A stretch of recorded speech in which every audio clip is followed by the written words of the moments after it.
So it's an ongoing series. We try to keep things fairly short and snappy, fairly informal. We're doing this as a webinar, by the way, today. So it's not quite the normal Zoom thing. So we can't really see you, and you won't be able to see the other participants either. I think you'll just be able to see us. My talk is on execution and the solicitor's liability around that. And Paul's going to be dealing with the assessment of capacity and the tension that that gives rise to with dealing with things in a timely manner. Now, what we'll do is, if you want to put any comments on as we go through or any questions, use the chat facility at the bottom of your screen, and we'll deal with that either as we go through. Perhaps if when I'm doing my talk, Paul could keep an eye on the chat, and then if he wants to raise any questions on any questioner's behalf, that'd be the way to do it, or maybe at the end anyway. So, right, my talk today, as I say, execution and solicitor's liability. I'll just get my get that up. Hopefully everyone will be able to see that now. You'll see I've chosen the title of Mickey Mouse Guide. You'll see why as we go through. But given the difficulties that we're having at the moment in seeing clients, I thought it might be useful to have a look at the scope of a solicitor's responsibility, by which I mean liability and negligence, basically, regarding the execution of a client's will.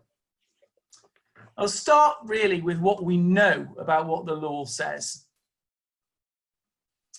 Firstly, there is undoubtedly a duty to advise on the steps required for valid execution, and that was common ground in the famous case of Ross and Cornters. That was the case, if you remember, the pre-White and Jones case, which established that a solicitor did in fact owe a duty to disappointed beneficiaries. And essentially what happened in that case, by the way, I'll just deal briefly with the facts of all these cases as we go through. They're actually quite interesting, and in any event, it always gives you a shudder of schadenfreude looking at the ways that things have gone wrong for other solicitors in the cases. The testator was Mr. Ross. He told his solicitors to send his will, once they drafted it, to where he was staying with his friends in Ealing, which they did. And they sent the will with some instructions which said that the will must not be witnessed by a beneficiary. What the instructions didn't say was that the will couldn't be witnessed by a beneficiary's spouse either. And that's exactly what happened. The beneficiary's spouse's gift failed, and she sued the solicitors. Now, it wasn't a case about whether the solicitor had been negligent. In fact, with what the judge called admirable frankness, the Cornters didn't deny negligence. When you send out a will and it comes back, there is undoubtedly a duty to check the will and that it's been done properly. So that's the Humblestone and Martin Tolhurst case. The will wasn't signed by the testator at all. For some reason which was never established, which was difficult to fathom, the testator chose merely to date the will and not to sign it. And it was found there that there was a duty to check the will when it came back in. In fact, what had happened in the case was it was worse than that, because the evidence was, or the evidence that was accepted was, that a family member had brought the will in and was told by the secretary who picked it up on the desk, who looked through it, that everything was in order. And I think it's worth just bearing that in mind. Don't allow non-lawyers to do that. And I'll come back to that point briefly a bit later on. And as we all know, a breach, it was decided in the House of Lords case with Lord Gough in White and Jones, gives rise to liability to disappointed beneficiaries. So what about overseeing execution? So here we come across two quite interesting, seemingly conflicting cases. The first is, well, actually, it was the second one in time. The case of Esther Whitson and Ally Dunbar. I'll just go through the facts again. They're quite interesting, really, but briefly anyway. Brenda Esther Whitson was a friend of the testator, Mr. Dibdin. He was a shy elderly man, and she befriended him out of kindness. It was any suggestion that Brenda Esther Whitson was a gold digger, a bounty seeker, was expressly disavowed in the findings of the judge. She knew he wanted to make a will, and she had worked in former years at the Allied Dunbar. She also knew that her former boss, who was called Mr. Fitzpatrick, had told her that he, in inverted commas, would do wills for £35. So she told Mr. Dibdin about this, and he contacted Mr. Fitzpatrick to go along. Now, Mr. Fitzpatrick had in fact been trained to do wills, and the judge, Mr. Justice Longmore, couldn't resist referring in the judgment to the following bit of evidence. He said, Mr. Fitzpatrick had indeed had training in dealing with wills. He had been part of a pilot project in 1992 when he underwent 2 training sessions. He and others discussed the will of a gentleman called Mr. Mickey Mouse. What he did was he did draft the will, and there was no complaint about the drafting. And he went along to see Mr. Dibdin with it, and to get it signed. Now, what he didn't do was to prearrange to have any witnesses there. And there was a series of fairly disastrous visits. I don't think the judge liked Mr. Fitzpatrick. You can tell from the judgment. But what he did was that he first time he went, he tried to persuade Mr. Dibdin that it might be a good idea to just go out into the street to get a passerby in to witness the will. And he even suggested that he might drive him to a local garage to see if it could be done there on the forecourt. Not surprisingly, Mr. Dibdin wasn't very happy about these ideas. And eventually, the will was left with Mr. Dibdin with a set of instructions about how to execute it. Just as the will was drafted okay, there was no actual complaint about the set of instructions. Now, Mr. Dibdin managed not to follow those instructions. He signed his will in front of one witness who was an electrician who'd gone to his house. And what was argued, therefore, what had to be argued, was that the Allied Dunbar and Mr. Fitzpatrick, who were found to be under the same level of duty as a solicitor, even though they weren't, Mr. Fitzpatrick was a financial manager, that it had to be argued that there was a duty to oversee execution. And that submission, in fact, was upheld. Mr. Justice Longmore said, the fact is that the process of signature and attestation is not completely straightforward, and disaster may ensue if it is not correctly done. Any testator is entitled to expect reasonable assistance without having to ask expressly for it. It is, in my judgment, not enough just to leave written instructions with the testator. So perhaps a bit of a surprising finding there. I'll come back to where we are with that after dealing with the next case. Now, this, in fact, as I said before, is a case which was decided before Esther Whitson, but it wasn't cited in Esther Whitson, probably because it wasn't reported. Now, this case has a very, very different context. It wasn't a shy, lonely old fellow of modest means. The testatrix was a lady called Margaret Gray. And she was the ex-wife of a very wealthy businessman. With the help of her solicitor, who was a Mr. Leach, she had in fact secured quite a substantial settlement under the 1975 Act when her ex-husband had passed away. And when she got that settlement, she decided that she must make a new will. She gave instructions to Mr. Leach one morning, and this is actually quite a common theme in these cases. She was going away on holiday the next day. So, well, what could go wrong? Anyway, he says to the solicitor, Mr. Leach, look, I'm going away on holiday next day, but I want to get it done. So will you bring the will to a restaurant where I'm having dinner with my friends tonight and where I'm celebrating my big win in the Inheritance Act proceedings? And that's what he did. He drafted the will up and he arrived at the restaurant. Now, the judge described what happens as follows. He said that Mrs. Gray was in what he termed a lively state when Mr. Leach arrived at the restaurant, and just asked him, because she didn't want to be interrupted, to leave the will with her. And again, she managed not to follow the perfectly well drafted instructions that he left in the envelope with the will. Eventually, the will was found not to be validly executed. What had happened was that the two witnesses whose names were on the will, it emerged, had never been together at the same time on the day of the execution, or indeed ever.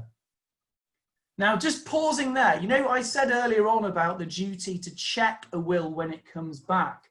There was some argument in this case about how the will looked funny. The signatures didn't look as though they'd been done at an appointment where they were there together.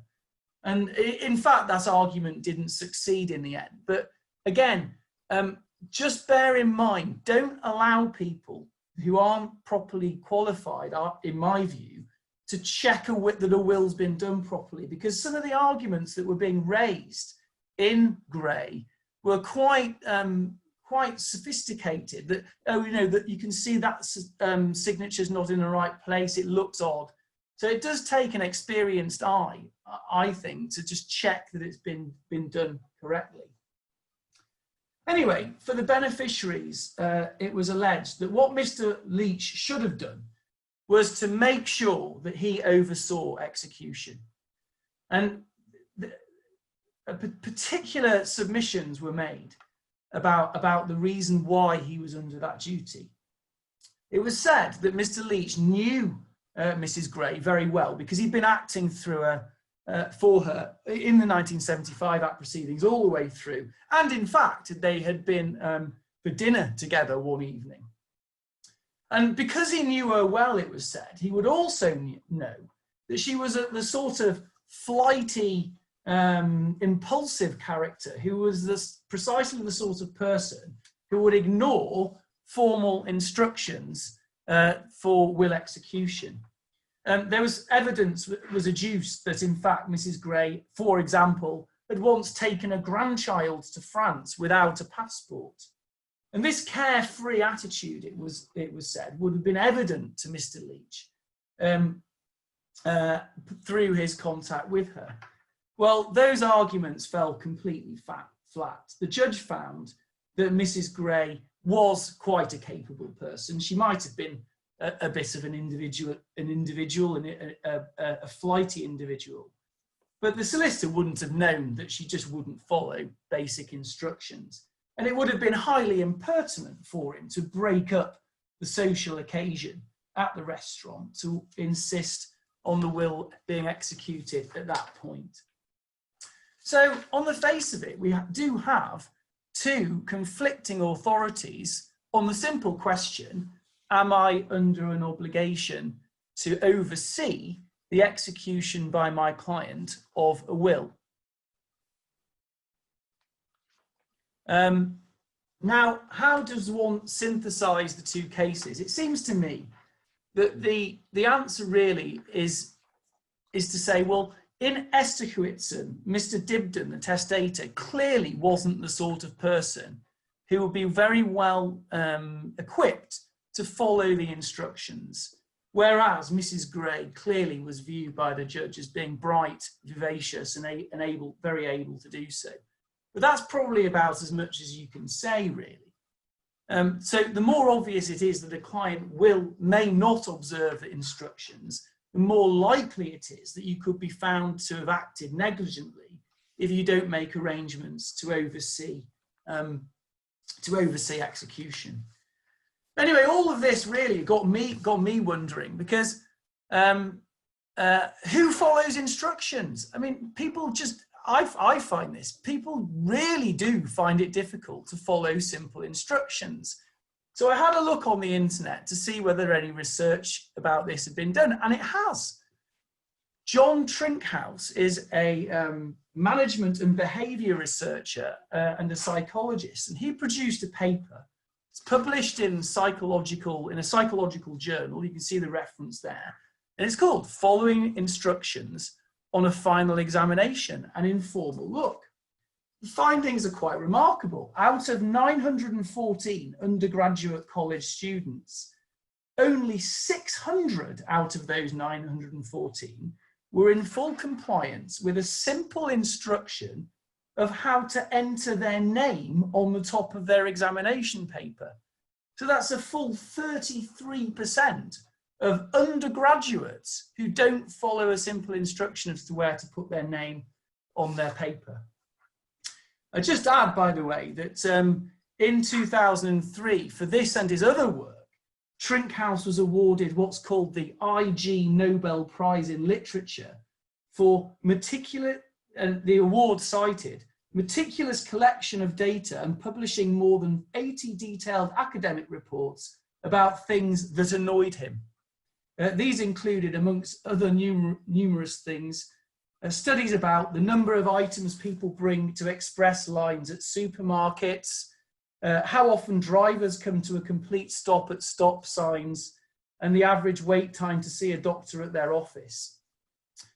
Interestingly as well, his research has revealed that basically people's bad habits are getting worse as time goes on.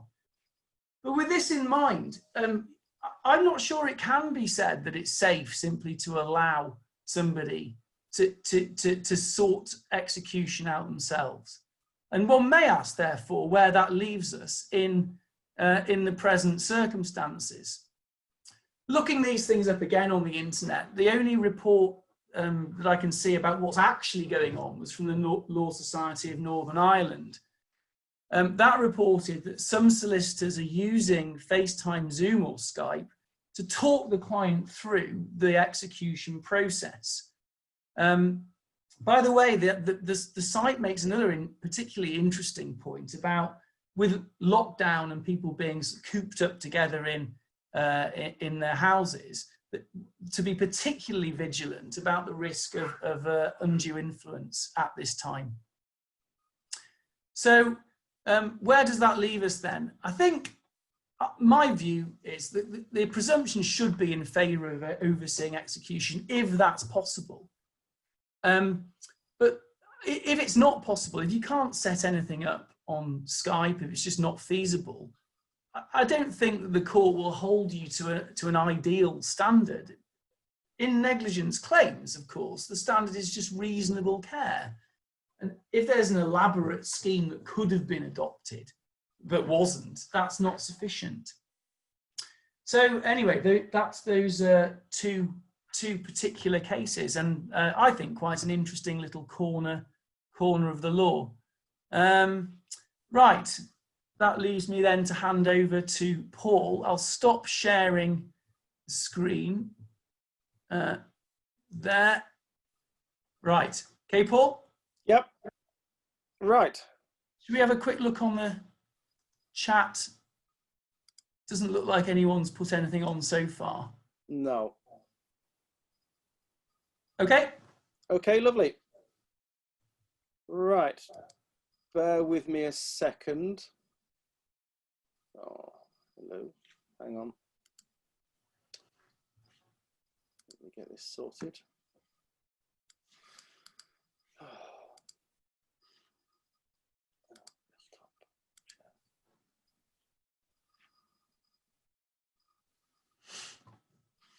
That's your desktop at the moment, I think. Yes, no, Impressive no, though it is. It should be that. I'll do it in full screen. Yes, my talk is, well, sorry, we get back to the start. It doesn't work. Let me, bear with me, I do apologise.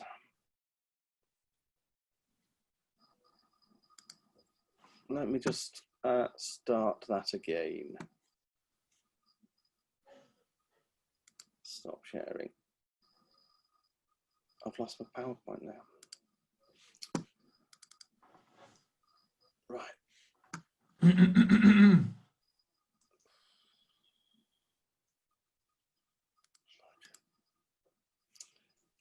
Right, let's try again.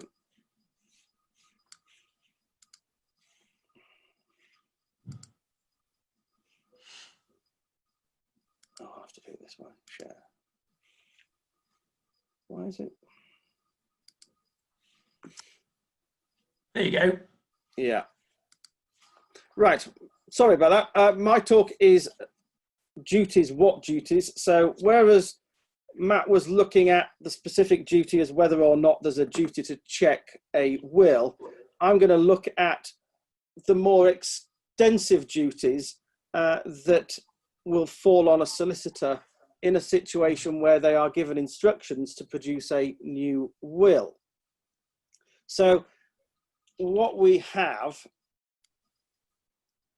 are, those are the basic duties that will be incumbent on anyone who is taking instructions to prepare a new will. There is a duty to prepare a will with due skill and care, and the due skill is, as Matt, as you has already explained, that's reasonable skill and care, and you have an obligation to do that within a reasonable period of time. Now, failure to comply with each of the duties in those first two can also give rise under the White and Jones doctrine. In other words, beneficiaries who lose out as a result can sue on the basis that you've either failed to comply with things in time or you haven't done them with reasonable skill and care. It will normally be the reasonable time, because once the testator has obviously died, then the ability to correct any mistakes that have occurred have long and since gone. As you've just heard, there's a duty to ensure proper execution. I put a question mark there just because I didn't know if I was going first or second, and I didn't want to give the jeopardy away of Matthew's talk. So, but there is, I think, a duty to ensure proper due execution. There's also a duty to clarify instructions. I mean, this is common to all solicitors in all walks of life. If there is uncertainty as to the scope of your retainer and what you are actually being asked to do, then it falls upon the solicitor to clarify those instructions with the client, not the other way around. It's the solicitor who is taken to understand the legal ramifications of what the client is asking to do. So it falls on them to be clear about what it is that the client is seeking to achieve. And that falls into the next duty, which is a duty to advise on aspects of the law. In relation to a fairly bog standard will, there may not be that much advice work to do which would naturally arise from what people are wanting to do. But the minute you start getting into areas such as severing joint tenancies, which bits pass under the estate, which don't, if you're going to start setting up trusts or getting involved in any IHT minimization schemes, then clearly the duty arises to advise on all aspects of the law that's involved, and for you to get that right. And then finally, the one that's still got a question mark there is the duty to assess capacity. To what extent is there a duty upon the potential draftsperson of the will to assess the capacity of their client? And the difficulty that arises because the time element, where time can be very sensitive, and the duty to assess capacity can be clearly in conflict, because it can take a considerable time, particularly if you remember what the golden rule says, and this is something that I'm going to come on to later to look at precisely what the golden rule says about getting medical supervision involved. That all takes a long time. Certainly in the current climate, when the virus and you've got the lockdown and how you go around getting that and acting within a reasonable time, especially in circumstances where you may have potentially very, very ill clients, or with certainly the over 75s in the current climate, they may not be particularly ill at the moment, but there's a risk that things could go downhill very rapidly if they happen to catch the current virus that's going around. So the main thrust of this talk is to consider really the tension between the reasonable time and the duty to assess. Just finally, those are the main headline duties. It's possible to subdivide all of those and even to have a few extra ones, like the duty to check a will that Matt referred to earlier. In discussing these duties, I want to look at, it's a fairly recent case, which is the Feltman and Buskill case, because it's useful in terms of the facts, because it raises a number of things that clearly went wrong. And then it's also useful because the judge made very clear findings of what the various duties that the solicitor had and that he should have dealt with, and which ultimately gave rise to liability in that case. The facts are quite overly complicated, but the essence of them is as follows, in that Mrs. C instructs a solicitor through a third party to prepare a new will, in which she was going to leave most of her estate to the third party in question. And this initial instruction was followed in writing directly from Mrs. C. It has to be said that Mrs. C was a client who was known to the solicitor. He had drafted her previous will, although Mrs. C's partner had just died and she had just moved into a care home. So there was a lot going on for her at this time. Also, it was clear that there was an issue or a potential issue with capacity, because Mrs. C was described by a number of people at the time as having memory loss stroke possible dementia. Again, a situation that really isn't that uncommon, because she was 94 at the time that the will was being drafted. So again, any 94-year-old who doesn't have a certain amount of memory loss is a fairly unique person. The solicitor receives the instructions and it agrees that he is going to instruct a doctor, and it turns out it's actually her GP, to write a report as to whether or not Mrs. C has capacity or not. The solicitor receives that report 5 weeks later, and it is unequivocal. It says she does have capacity. In those 5 weeks, the solicitor does nothing to chase up the doctor. And then when he receives the report, he doesn't do anything with it at all. He doesn't make any attempt to make an appointment to take instructions or to check the instructions that he's received from the third party. Mrs. C, eventually getting fed up with the whole situation, makes a homemade will and then promptly dies. And of course, the homemade will was immediately challenged. So the third party who was due to benefit or would have benefited on the instructions given to the solicitor sued under White and Jones.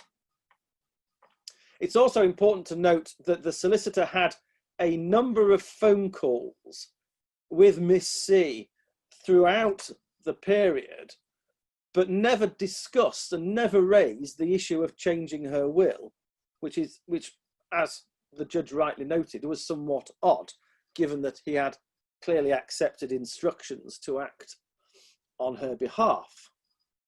So, what are the duties that the judge found? The first one wasn't really what the judge found, but it was just what was accepted by all concerned. And you can see there, it says it was accepted by counsel for Mrs. Feltham, obviously correctly, that Mr. Ward needed to be satisfied that he had a client who was mentally capable both of giving him those instructions and of changing her will. Thus, Mr. Ward wrote to Miss Feltham with a clear view to his letter being passed on to Miss Charlton, as he made clear, on the 26th of July, thanking her for her instructions and indicating he was writing to Dr. Saunton for a report. So there's no doubt that the judge or the legal teams concerned took it that a solicitor had to be satisfied of two things. And it's important because the two may be quite different things. You have to be satisfied that you are mentally capable of giving instructions and have testamentary capacity to change a will, and the two may not be the same. But it's a point I'll come back to later on. The second duty that was found was that a solicitor instructed to prepare and execute a new will, has an obligation to carry out those instructions within a reasonable time, and that the case law makes clear that where he deals with a very elderly testator, as they did in this case, there is a particular obligation to carry out those instructions with expedition, as it is foreseeable that the testator may not continue to live long. Although the cases inevitably are fact specific, the courts have recognised that a solicitor who delays for even comparatively short periods of time may be negligent. So again, as is recognised in that quote, this area is very fact specific, and it depends upon, to some extent, the knowledge of the solicitor at the time. But the solicitor clearly in this case knew the would-be testator was testatrix was very elderly, knew that there was problems with memory and maybe other medical issues that needed resolving. And so the court in those circumstances took the view that he should have acted within a pretty short time period in order to fulfill that duty. Now, the third one is, again, one I've already mentioned, that there's an obligation on a solicitor instructed by a client to clarify the precise scope and the extent of his retainer if necessary. As I say, that's just a general duty on all solicitors in all walks of life. So I'm not going to worry about that one too much. The fourth one that the judge found was that where a solicitor is instructed to prepare and execute a will for a client, if the client does not have mental capacity, he has no client and can't accept instructions. If he has concerns as to mental capacity, he must either refuse the instructions and make the position clear to the client, or take steps to satisfy himself as to his client's mental capacity promptly. So the judge's view was you've got two options. If on your initial, you form the view, having taken your instructions, that the client doesn't have mental capacity, and by this the judge must be mental capacity to give instructions as well. So he can't give instructions. If you can't give instructions, you have no client, because he simply doesn't have capacity to instruct you. So therefore there can be no question that they have testamentary capacity in those circumstances. So your only option is to refuse instructions. Or the court view was to take steps to satisfy himself as to the client's mental capacity promptly. In other words, even in circumstances where it is unclear, you still need to act in a reasonable and timely manner and get on with things, given the overall time limits that are likely to be put on this situation as a whole. Ultimately, what the court found was that in sitting on his hands and not doing anything, the solicitor had failed. He'd done what the worst case you can possibly do, which was to start to be involved and then disengage, which is always a bad thing to do. The final, or the fifth duty was, it follows that having undertaken capacity issue as part of his brief, when the judge refers to it as part of his brief, what the judge really found was it was part of his retainer.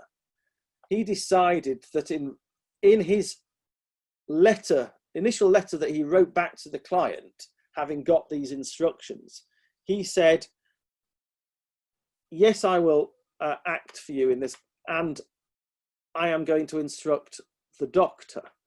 So it was inferred that as part of the overall retainer was to instruct the solicitor, or was for the solicitor to instruct the doctor and obtain a medical report, so that the question of capacity could be resolved that way. But having done that, it was his obligation to resolve the capacity issue with reasonable expedition.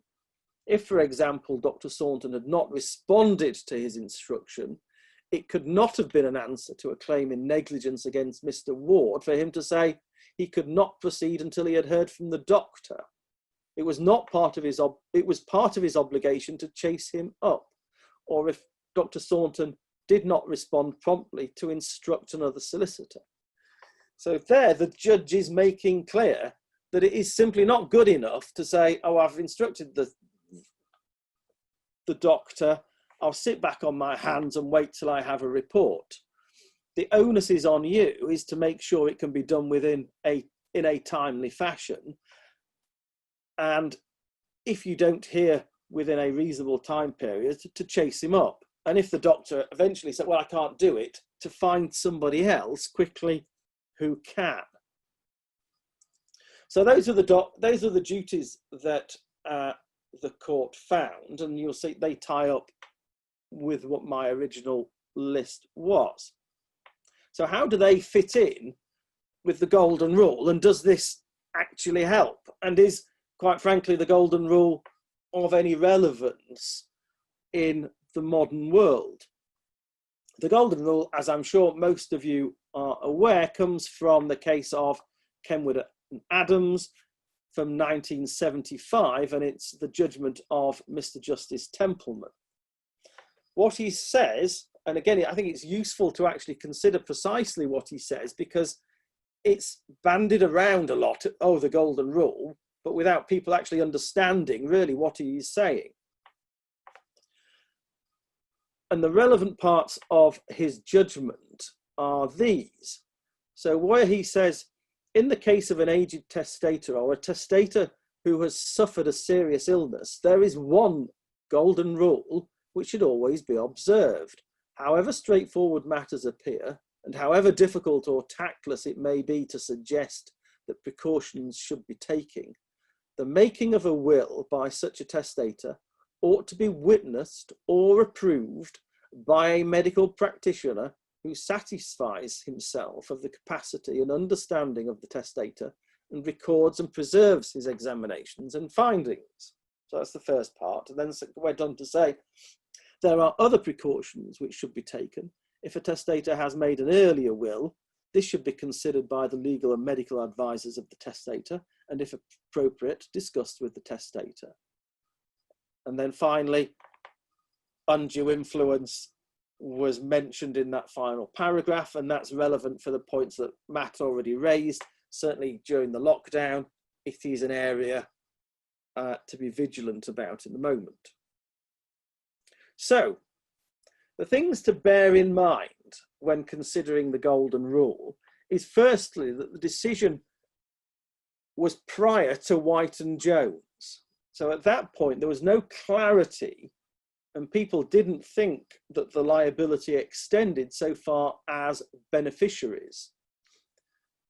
White and Jones increased the emphasis on time for compliance and delay. In other words, you can be negligent by not carrying out your instructions in a timely fashion.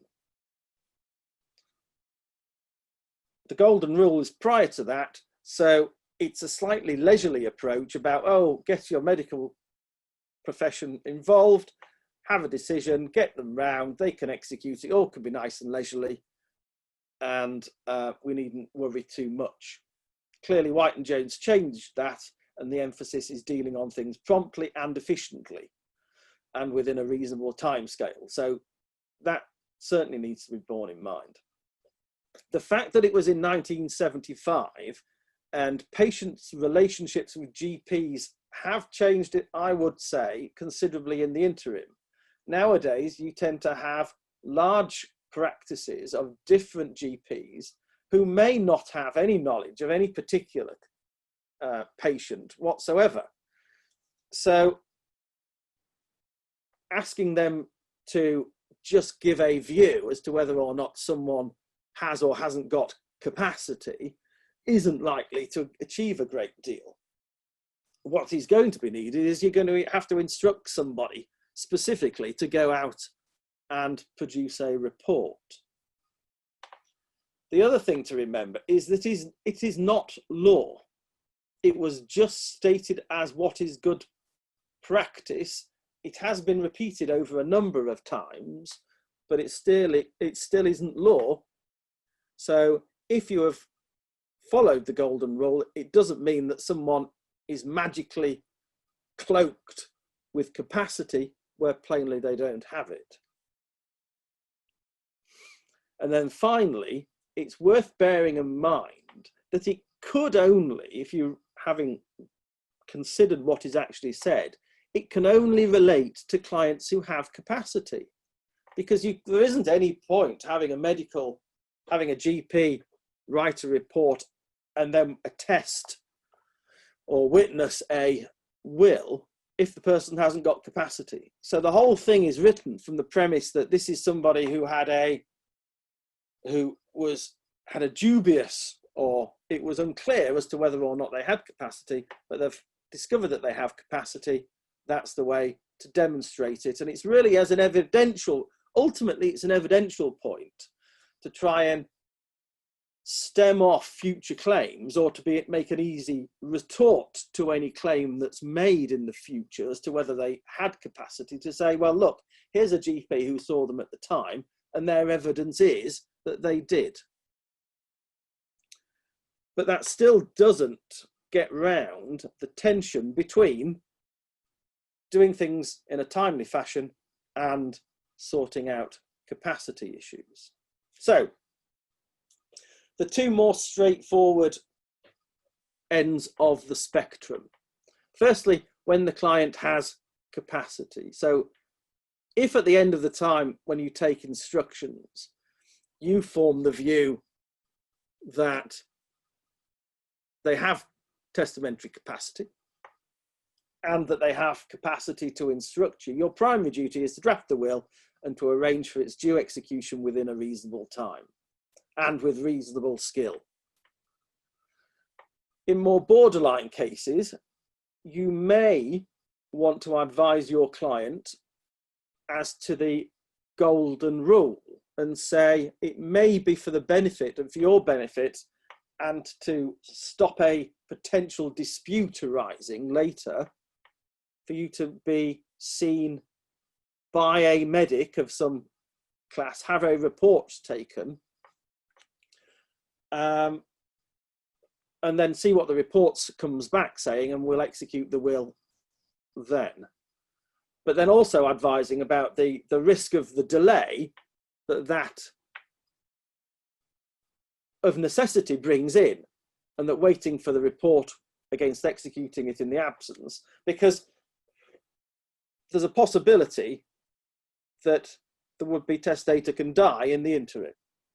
But you have to remember that your duty as a solicitor is to advise and it is up to the client to choose what it is they do. So as long as you've given the advice and say, well, we can do it this way, follow the golden rule, in which case there's going to be a period of delay. It's likely to be, it could be a month, could be 2 months, and there's clearly risks involved in that, and the client is going to have to weigh those. As long as you have advised correctly and you've advised on the law, as your duty is in that circumstances, it's unlikely that you're going to be questioned. Where the client doesn't have capacity and it's clear, then you should decline to act from the outset.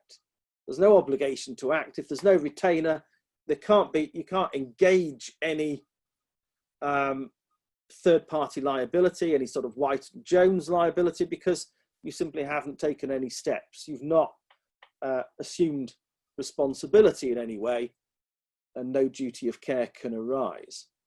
But what you've got to be careful of is not to enter into the netherworld of saying, well, I might act, but we've got to sort out capacity, and then faffing about with capacity for ages, and then the unfortunate thing happens where the testator dies in the interim, because there you've taken steps. The court will probably find that you have assumed that responsibility, and you may well be liable for third parties for the losses suffered.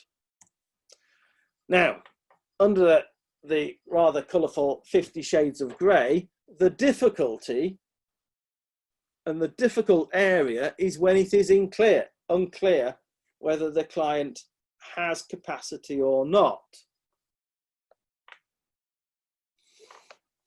The first thing you need to be clear about is whether or not what the conclusion that you come to is whether it is a lack of testamentary capacity or a lack of capacity to instruct. And there are two different tests. You have to remember under the Mental Capacity Act, there is an assumption that a client has capacity until it is established otherwise.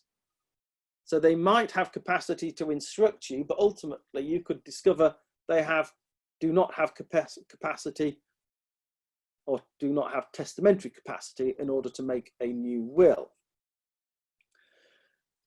You want to think about, obviously, in these circumstances, it's precisely what the golden rule was about, and think about instructing someone to come and see the testator to make a report. Again, you're going to have to be certain that and again, this is all fact dependent. So the more generally a person has health problems, the sooner, and the duty will be on you to act in as timely a manner as possible. So compliance with the golden rule, as long as it can be done within a reasonable time, and the duty on the solicitor is to chivvy the doxer along, get it in as soon as possible and see what happens. If there is a testator who is really poorly, you may form the judgment that the delay is the more important than the determination of capacity. So you may decide that what you are going to do is to execute the will in the terms and have the issue of capacity sorted out later, or, well, shortly afterwards.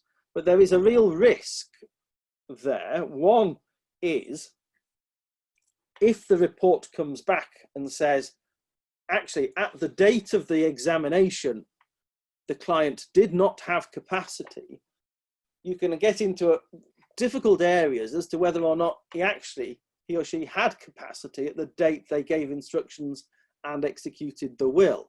That was the point the golden rule was to try and get round, is that you had the doctor there at the point the will was executed. Any timing issues, one way or the other, leaves it open to doubt as to what is said in the report. Dealing with this tension between delay and complying with your duty to assess capacity is ultimately, as I say, a judgment call, because it's in light of all the facts, it's in light of everything that's known. Assessing capacity is at the heart of what you are required to do when you give instructions, and it is something that should always be at the forefront of your mind every time you take instructions. And to this end, I don't think it matters whether you've known the client for a long time. It's usually, although I have known people who've made wills every few months, but it's normally going to be a number of years. You're dealing with very frequently elderly clients, and it's no good thinking, well, I know June, she's fine, because a lot can happen in 6 months and there can be a substantial difference. And even with people who are much younger, there can still be issues. So you need to be alive and you need to make some form of assessment on every basis.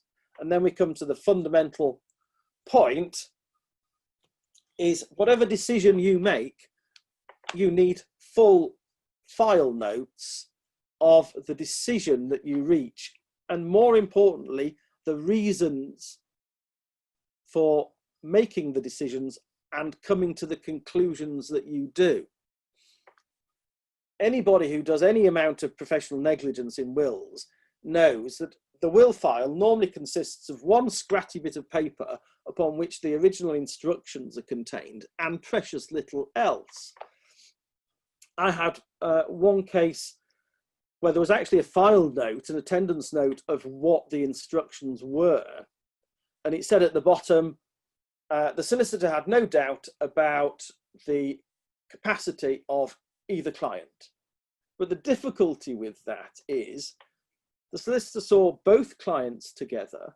One of them had memory loss, dementia issues, and the other client did all the talking. And there was no assessment whatsoever in the file note to say what that conclusion was based on.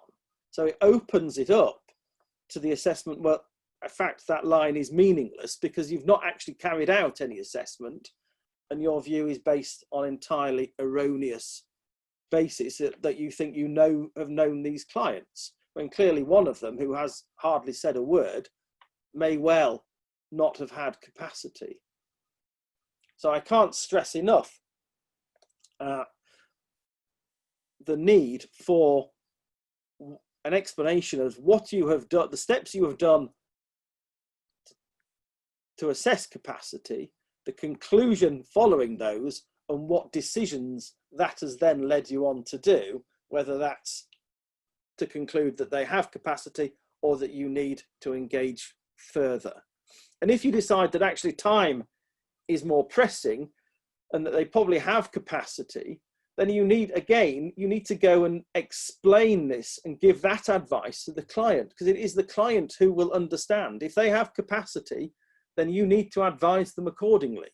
And if they say, look, I'm dying, I've got 6 days to live, I'm not bothered about having a report, I just want a will before I die, and you've properly advised them, then that is you covered on that, because you've given the correct advice and you've been told how to go about your instructions. So I hope that has been of use. It is not an area, I'm afraid, I can tell you a precise, concrete conclusion, other than to say there is this tension and there are these duties which you have to comply with. And to some extent, it is a matter of give and take between them as to which takes priority in any factual circumstances. What you need to be is alive to them at all times, and to be able to demonstrate, if there is a later challenge, that you were alive to them and that the decisions you made were reasonable, and that a reasonable solicitor would have come to the same conclusions. So given the time, I think that's probably sufficient for me. We don't have much on the chat. If anyone wants to actually raise a question, I think I can unmute them. So if anyone's got a point they want to raise or to address the group, What you could do is you could make yourself known on the chat, say who you are, and then I can have a go at unmuting the microphone. It's a bit unnerving, this webinar format, because we can't really see anyone. So has anyone got anything they want to put forward, or any questions they want to ask at all? I'm a bit worried that we've just done this and like we haven't actually.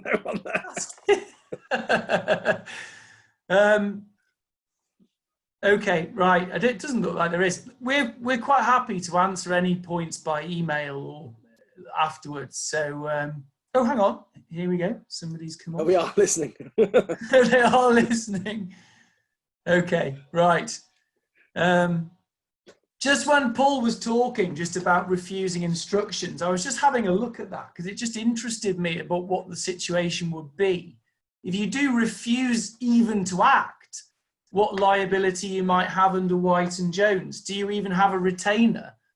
The liability under which can then be deployed by beneficiaries. And I've just found out there is actually one Canadian case, apparently, where a solicitor decided not to make a will for the client or even accept his instructions to do anything. And then a beneficiary under the will who he said would have been made tried to sue the solicitor. And in fact, the court, I think it's the Court of Appeal of Ontario, said, well, the solicitor lawyer acted reasonably and prudently in assessing capacity anyway in refusing the retainer. Apparently the testator was falling asleep all the time during the interview. But in any event, the court doubted whether, regardless of the care with which that opinion was formed, that the lawyer could be under any legal duty to accept the retainer in the first place. So there we are. We've got a couple of things in there. If a client is not prepared to pay the additional costs for a medical report and still wants to proceed with making the will, can we still act where capacity is borderline? That's for you, Paul. Yeah, well, that comes to the same point, the point I made earlier. As long as you've given the advice, because ultimately, to some extent, it's not a question for the testator themselves, because they're going to be dead when the almighty row erupts as to whether or not they did or didn't have capacity. So, having dealt with a lot of truculent old testators myself in the past, I understand that they can be not too eager to spend more money where they don't have to. What you need to make sure that you've done as a solicitor is give the correct advice, give the options that the client can take, and explain the consequences of each of those options. So saying, by not having a medical report, it leaves open to, it makes it more likely that your will ultimately be challenged because there are these issues. You may have a diagnosis of dementia, you may have, to some extent, memory loss, or any other series of factors, which certainly when you get to over 80 is very common. But as long as you've given the advice, as long as they've understood that advice and choose to instruct you to say no, then you can't be criticised. Okay? I think that there would always be an issue with whether you've been negligent, as Paul says. The other point is, I suppose, you've always got to bear in mind, who is it that you would be liable to? Your liability if you go ahead and make a will, which subsequently, contrary to your own findings, was found to be invalid, would essentially only be to the personal representatives of the estate for their wasted costs in any unrecovered costs in challenging that will. Yeah. If you think about it, because any beneficiary under the will that you make wouldn't have stood to gain anyway if there was no capacity. So I think if you take as long as you satisfy yourself properly of what the position is. Firstly, you're not going to be negligent probably anyway if you take a sound view.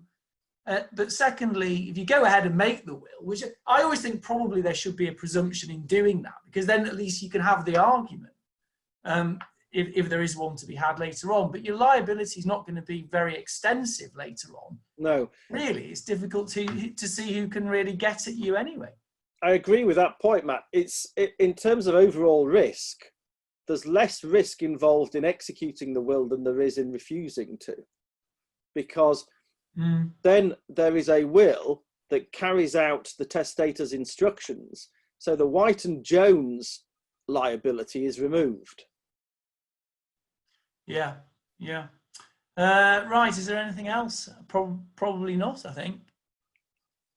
Okay, Paul, with that in mind, I'll draw it to a close. Keep an eye on the website. There are all sorts of things going on. Both Paul and I both do property and wills, so in both those fields there are ongoing seminars and things. So thanks for all of you for listening.